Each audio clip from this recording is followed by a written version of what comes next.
Hello everyone, I'm Reiki Master Sharon, and in today's episode of Saturn Day Sabbath, we're going to be talking about money and how we sometimes limit ourselves in our beliefs about money.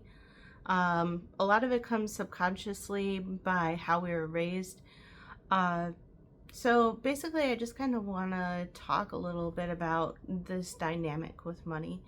And if you truly believe that you are one with the Creator and that you were made in His image and that you've invited Him into your heart and He lives within inside of you, would you tell God that He can't afford something or that He doesn't deserve something? No.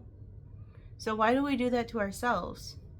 Why do we tell ourselves that we can't afford something or we can't do something when, yes, we should be moving in alignment with divine order, but maybe instead of saying, I can't afford that, what we really should be saying is, it's not time yet, or in divine timing.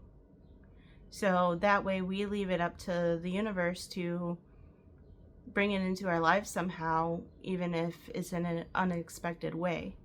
Because there have been many times in my life where things have shown up in my life in ways that I would have never imagined that they could show up as.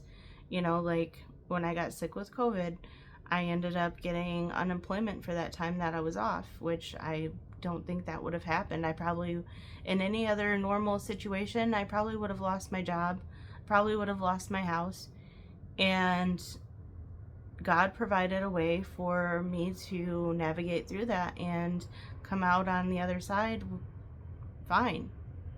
So there are ways where money can manifest into our lives in different ways. And I have come across a very, I want to say, insightful but also empowering woman named Melissa Dillon, and she has a magic money meditation, which I think is awesome because she talks about how our relationship with money kind of affects how it shows up in our lives. And if we treat it as something that's never showing up for us, then it's probably not going to manifest for us as much.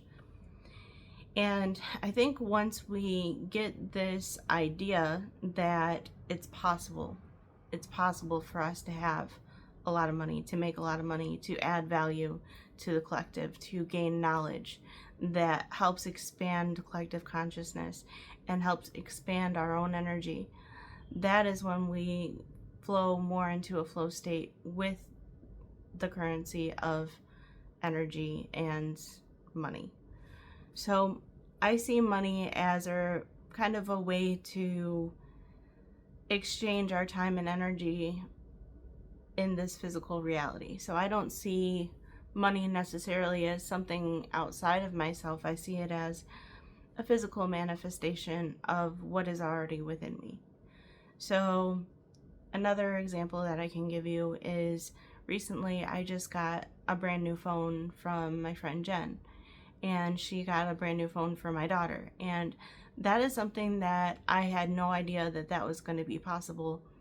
I would have, I think in my mind I thought I would like a new phone, or Ivy would really like a new phone, and I wasn't really sure how to give that to her in the moment. But I didn't neglect it as not a possibility. I didn't dismiss it and say that there's no way that we could get new phones right now because I'm technically not working in my normal job. I'm still working in the sense that I'm still doing what I can to add value to the collective. And I think when we do that, it shows up in ways that we don't expect. So your abundance can show up in different ways. Like the phone that I just got is worth probably easily $1,000. That's crazy, right? Like I just got handed a phone like, hey, we decided to go on a new plan, and guess what? You get a brand new phone. That's amazing. It's amazing that my daughter has a new phone. It's amazing that we had this opportunity to experience that. And the way that we receive that is also heard by the universe. You know, how we, because I remember when she first was telling me about it, she's like, hey, we're switching phone companies. You know, I'm going to be getting you a new phone. I need you to come up here and switch it out. And my initial reaction was, well, how much is it going to be? Because I'm not working right now. Like, I don't have the money to give you for a new phone. You know what I mean? Like, I was kind of in a state of panic instead of gratitude because I didn't understand fully how it was materializing. And, you know, she kind of calmed me down and was like, it's okay, Sharon. Like, I'm taking care of it. I know you're not working right now. We're family.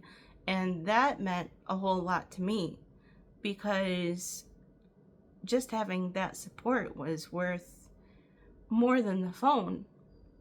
So the way that we are accepting and receiving gifts that the universe is trying to give us is also very important.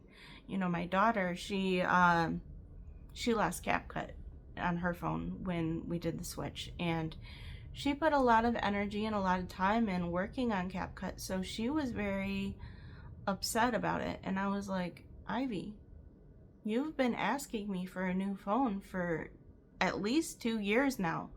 Like, aren't you excited about that? And she was like, well, I'm just very upset that I spent all of this time and in creating videos on CapCut and now they're just gone.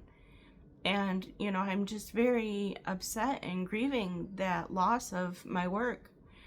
And I understood it, and it made me wonder if, like, that's how God sees my reaction sometimes to gifts that he's bringing into my life, because sometimes a gift also comes with a loss.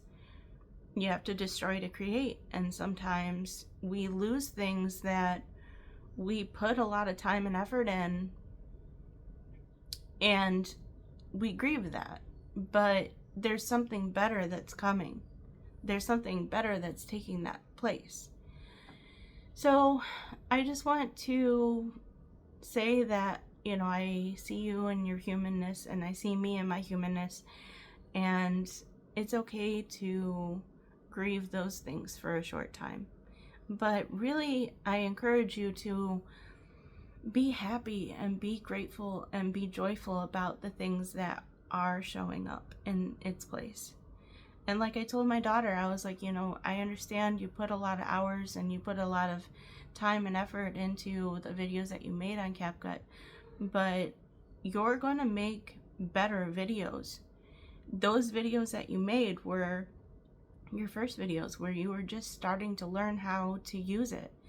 And all of those hours that you spent learning how to do that aren't gone, because now you have that skill of knowing how to make better videos. And now you have a clean slate. Now you can start over. And that's how I am encouraging all of us to kind of see things in our life, even if they look a little gloomy at the moment. You know, and there are some things where we lose things that are a little bit more important than art or pictures, or, you know, sometimes we lose people. Sometimes we lose relationships.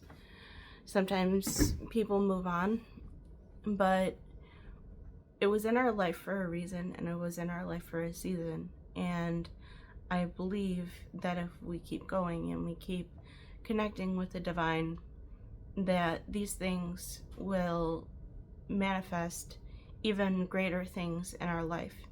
So please don't, I want to encourage you to expand and not to feel like you have to keep yourself small, because I don't believe that God sent us here to play small. I believe that we're here to create with him as co-creators. We were made in his image, and he is the creator, so we are creators. And we create beautiful, wonderful, and awful things all at the same time. So that's my message that I have for you this week. If you like this content, please like, share, and subscribe. And I love to see you guys next time. Okay, goodbye.